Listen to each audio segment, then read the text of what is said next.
आता मी चपातीचा व्हिडिओ बनवलेला, तर त्या व्हिडिओनी खूप छान रीच दिला आहे, पण त्याच्यावरती निगेटिव्ह कमेंट आले आहेत. फक्त त्यांच्यासाठीच आज मी व्हिडिओ बनवला आहे.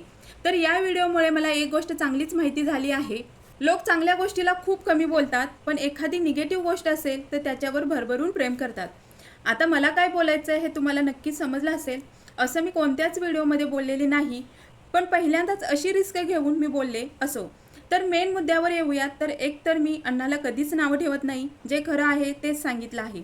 खरं सांगू का, ज्या बाईला स्वयंपाकातल्या छोट्या छोट्या गोष्टी माहीत आहेत तिच्याकडून अशा गोष्टी होतच नाहीत.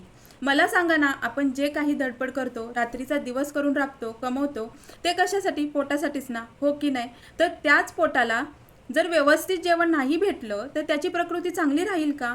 नाही ना. तसंच जेवणामधील म्हणाल तर पहिली गोष्ट म्हणजे भाजीला फोडणी देताना तेल कच्चं राहिलं आणि त्या फोडणीची तुम्ही भाजी खाल्लीत तर तुम्हाला पित्त, अपचन, छातीत जळजळ अशा गोष्टी जाणवणार. दुसरी गोष्ट म्हणजे तेल चांगलं गरम न करता जिरे मोहरीची फोडणी दिली, म्हणजे मोहरी कच्ची राहिली तर भाजी खाताना भाजीतली मोहरी कडू लागून भाजी कडवट लागणार. तिसरी गोष्ट म्हणजे तेलात कांदा कच्चा भाजला तर कांदा दाताखाली करकर लागणार आणि तोच कांदा तुम्ही लालसर भाजला तर भाजीत कांदा विरघळतो आणि तुम्हाला कुठेच कांदा कचकच लागणार नाही आणि दिसणारही नाही.